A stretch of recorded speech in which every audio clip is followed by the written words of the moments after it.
على رسوله الكريم أما بعد فأعوذ بالله من الشيطان الرجيم بسم الله الرحمن الرحيم وعن ابن عمر قال صليت مع رسول الله صلى الله عليه وسلم ركعتين قبل الظهر وركعتين بعدها وركعتين بعد المغرب في بيته وركعتين بعد العشاء في بيته وقال حدثتني حفصة أن رسول الله صلى الله عليه وسلم كان يصلي ركعتين خفيفتين حين يطلع الفجر متفق عليه۔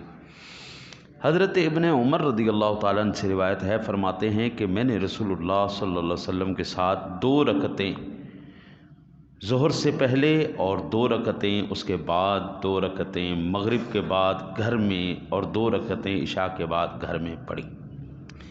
فرماتے ہیں کہ مجھے حضرت حفصہ نے خبر دی کہ رسول اللہ صلی اللہ علیہ وسلم جب فجر طلوع ہوتی تو 2 ہلکی رکعتیں پڑھتے تھے۔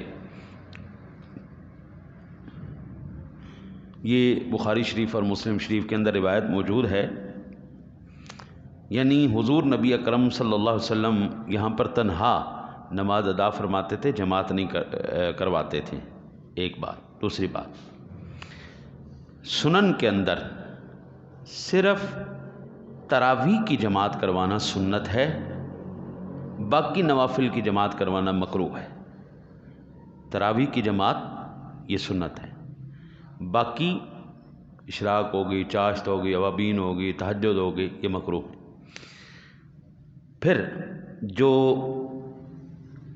یہ ذکر کیا جا رہا ہے، اس حدیث کی بنا پر امام شافعی نے کہا کہ ظہر سے پہلے 2 رکعتیں سنت مؤکدہ، انہوں نے 2 سنت مؤکدہ مانے۔ ہمارے ہاں مؤکدہ کتنی ہیں؟ 4 سنتیں، اور یہ ایک نہیں، کئی احادیث ہے، جیسے ہم نے پیچھے حدیث پاک پڑھی تھی، اس سے یہ بات ثابت ہوتی ہے 4 سنتیں مؤکدہ ہیں۔ اب یہ جو 2 رکعتیں وہ کون سی تھیں؟ یہ تحیۃ المسجد کی تھی، یہ تحیۃ المسجد کی تھی، یہ وہ رکعتیں حضور نبی اکرم صلی اللہ علیہ وسلم نے ارشاد فرمائی۔ اچھا جی، اب پھر حضور نبی اکرم صلی اللہ علیہ وسلم کیا کرتے؟ یہ روایت بخاری شریف کی، مسلم شریف کی، حضور ظہر کی نماز پڑھانے جب تشریف لاتے تو سنتیں گھر سے پڑھ کے آتے۔ سنتیں کہاں سے پڑھ کے آتے؟ گھر سے پڑھ کے۔ اس کا مطلب یہ ہوا جب حضور گھر میں سنتیں ادا کر رہے ہیں تو پھر وضو کہاں کیا ہوگا؟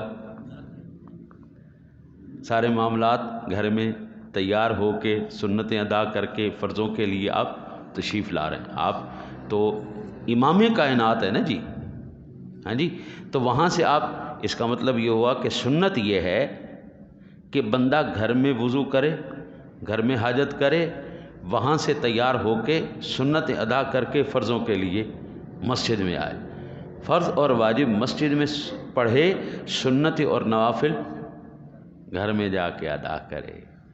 اچھا جی، حضور نبی اکرم صلی اللہ علیہ وسلم جو یہ ظہر سے پہلے 4 رکعتیں یہ حضور نے کبھی نہیں چھوڑی، یہ حضور کا معمول مبارک ہمیشہ رہا۔ پھر کہتے ہیں جی مغرب اور عشاء کے بعد کی سنتیں حضور نبی اکرم صلی اللہ علیہ وسلم کے ساتھ انہوں نے گھر میں پڑھی، ٹھیک ہے نا جی۔ اس گھر سے مراد حضرت حفصہ بنت عمر کا گھر ہے، ٹھیک ہو گئے۔ اب حضور نبی اکرم صلی اللہ علیہ وسلم ان کے گھر میں کیوں ادا کی؟ کیونکہ یہ حضرت عمر فاروق اعظم کی صاحبزادی ہیں، اور یہ حضور نبی اکرم صلی اللہ علیہ وسلم کے حضرت حفصہ یہ نبی اکرم صلی اللہ علیہ وسلم کی زوجہ مبارکہ ہیں، ٹھیک ہے جی۔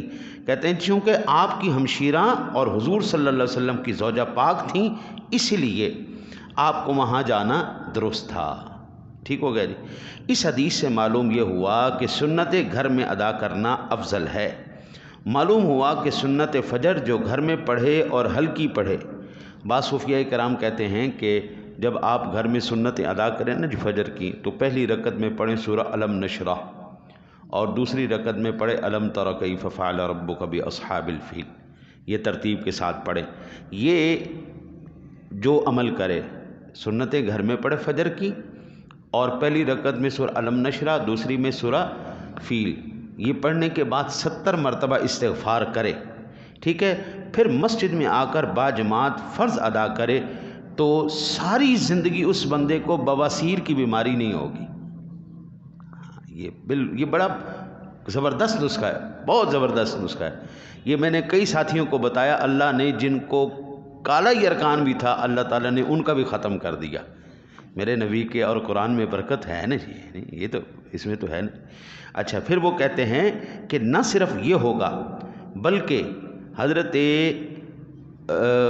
یہ بیان فرماتے ہیں کہ گھر میں اتفاق اور برکت اتنی آئے گی کہ رزق دروازے توڑ کے تمہارے گھر میں داخل ہوگا. اتفاق ہو جائے گا، برکت ہو جائے گی. اللہ تعالیٰ جس چیز میں برکت ڈال دیتا ہے وہ تھوڑی بھی زیادہ ہو جاتی ہے.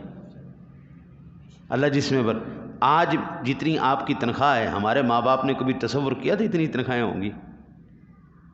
یعنی آج کم از کم بھی جو بالکل ماٹھا سا بھی بندہ ہے نا، 10,000 15,000 تو ہے ہی اس کی تنخواہ کم از کم. تو کیا آج 50 سال پہلے ہمارے ماں باپ کے پاس یہ 15,000 روپے تھے؟ سوال ہی پہلے کنی تنخواہ تھی؟ 4 روپے، 5 روپے، 6 روپے. ہاں جی، یہ تنخواہ تھی. لیکن اسی 4 5 10 20 روپے میں انہوں نے گھر بھی بنائے، ہمیں بھی پڑھایا، شادیاں بھی کی، سارے معاملات کیے. کیوں کر لیے؟ یہ کہتے ہیں جی میں منی ڈی ویلیو ہوگی. میں کہتا ہوں نہیں، اللہ نے برکت اٹھا لی ہے. منی ڈی ویلیو نہیں ہوئی قبلہ، اللہ نے برکت اٹھا لی ہے. برکت تھی اس وقت، اور اس برکت نے ہمارے ماں باپ کو اتنی طاقت دے دی، وہ بچت بھی کر لیتے تھے، وہ بچیوں کا جہیز بھی بنا لیتے تھے، وہ بچیوں کے لیے زیور بھی بنا لیتے تھے، وہ اپنے مکان بھی بنا لیتے تھے، وہ زمینیں بھی خرید لیتے تھے، اور سونا کھا لیتے تھے. سادگی تھی اس میں، کوئی برگر پیزا کوئی اس طرح کی بلا ان کو نہیں چمڑی ہوئی تھی. آج ہمیں یہ چیزیں چمڑ گئی، بے برکتی چمڑ گئی ہے. تو لہٰذا یہ وہ نسخہ ہے جناب جو ایک بیماری کا علاج بھی ہے، نا اتفاقی کا علاج بھی ہے، بے برکتی کا علاج بھی ہے، اور رزق میں فراوانی کا علاج بھی ہے. سنتیں گھر میں پڑھو، بالخصوص فجر کی پہلی رکعت میں سورہ علم نشرح پڑھو، دوسری میں علم تر کیف فعل ربک باصحاب الفیل پڑھو. ساری زندگی بواسیر نہیں ہوگی، برکت ہو جائے گی. بعد میں 70 مرتبہ استغفار کرو، 70 مرتبہ استغفر اللہ. اتنا کہہ لو جب بھی ٹھیک ہے، استغفر اللہ الذی لا الہ الا هو الحی القیوم واتوب الیہ.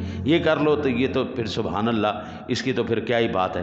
اس میں اعظم بھی اس میں آ گیا ہے نہیں، تو پھر اس میں تو خالی استغفار بھی کر لیں گے تو تب بھی کفایت کرے گا. اللہ سے دعا ہے اللہ آپ کو مجھے عمل کی توفیق نصیب فرمائے.